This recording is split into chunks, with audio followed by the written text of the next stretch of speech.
Assalamualaikum warahmatullahi wabarakatuh. Perkenalkan, nama saya Muhammad Anwar Wahid. Saya dari Prodi Psikologi Unira Malang semester 3. Di sini saya akan menerangkan tentang neuropsikologi kognitif. Alhamdulillah, dalam kesempatan ini kita bisa berjumpa kembali meskipun dalam keadaan online. Semoga pembelajaran hari ini dapat bermanfaat bagi kita semua. Sebelum pembelajaran kita mulai, marilah kita membaca suratul Fatihah. Al-Fatihah. Baik, di sini langsung saja saya akan mempresentasikan materi tentang neuropsikologi kognitif. Pertama yaitu pengertian. Pengertian neuropsikologi kognitif yaitu adalah cabang ilmu psikologi yang berfokus pada pola kinerja kognitif kerusakan otak yang disebabkan oleh cedera atau penyakit. Dengan mempelajari neuropsikologi kognitif ini telah berkontribusi secara substansial pada pemahaman tentang kognisi manusia yang sehat. Jadi dapat kita artikan bahwa neuropsikologi kognitif itu adalah ilmu yang mempelajari tentang mental, daya ingat, bahasa, persepsi manusia dengan hubungan antara struktur dan fungsi otak manusia dengan proses dan perilaku psikologinya. Lanjut, yaitu beberapa tokoh yang berperan penting dalam neuropsikologi kognitif. Yang pertama yaitu Plato. Plato ini adalah sama dengan Aristoteles. Awalnya mereka berpendapat mengenai cara manusia memahami pengetahuan maupun dunia beserta isinya. Plato berpendapat bahwa manusia dapat memperoleh pengetahuan karena adanya penalaran logis yang disebut rasionalis. Akan tetapi Aristoteles menganggap bahwa manusia memperoleh pengetahuan melalui bukti empiris. Ternyata perdebatan ini masih berlangsung antara rasionalis dari René Descartes dan empiris dan John Locke. Perdebatan ini mendasari dan mempengaruhi cara berpikir dalam bidang psikologi maupun cabang ilmuwan yang lain. Yang ketiga yaitu Wilhelm Wundt.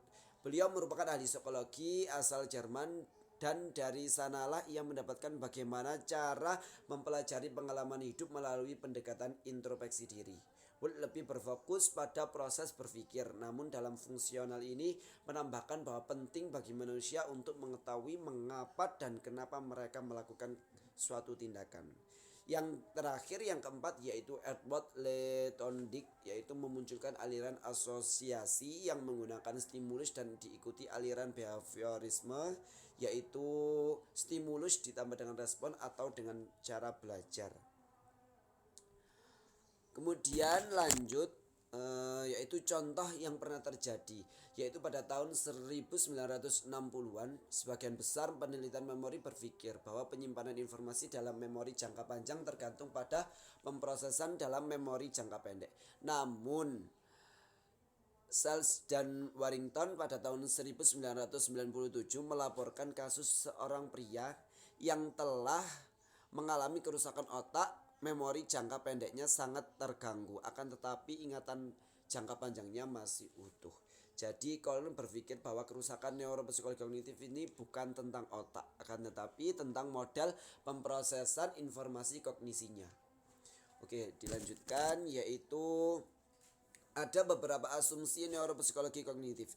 Yang pertama yaitu asumsi modularitas. Ini berdiri sendiri, relatif mandiri. Apabila ada kerusakan pada satu modul tidak akan merusak modul lainnya. Persyarafan berbeda, spesifik pada satu wilayah, terbungkus dalam keterpisahan dari modul lainnya atau bawaan. Yang kedua yaitu asumsi modularitas anatomis. Menurut asumsi ini, setiap modul terletak di otak tertentu daerah.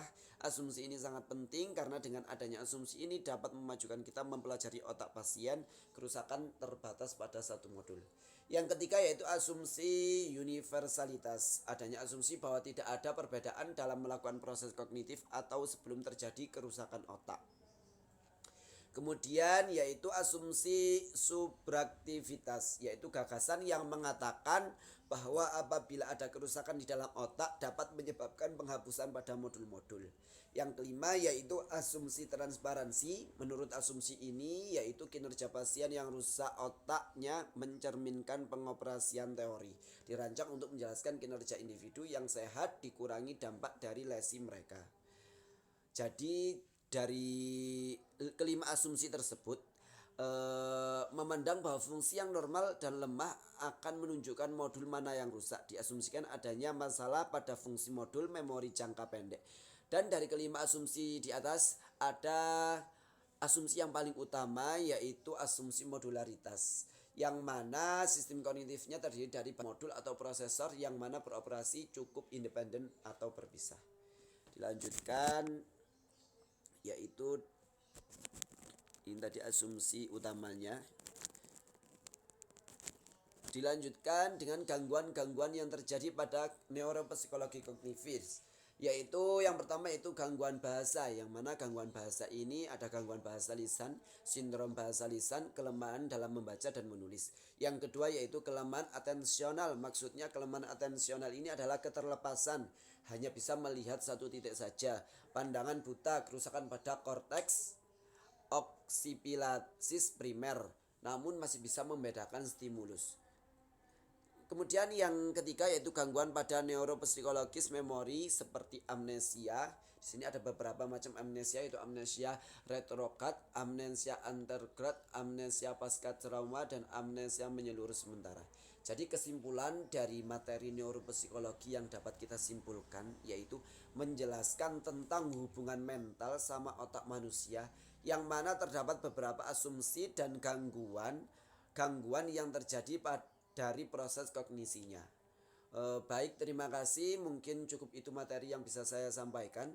Apabila ada yang ditanyakan, bisa ditanyakan setelah materi saya tutup. Sekian dan terima kasih. Mohon maaf apabila ada kesalahan. Saya Muhammad Anwar Wahid undur diri. Wassalamualaikum warahmatullahi wabarakatuh.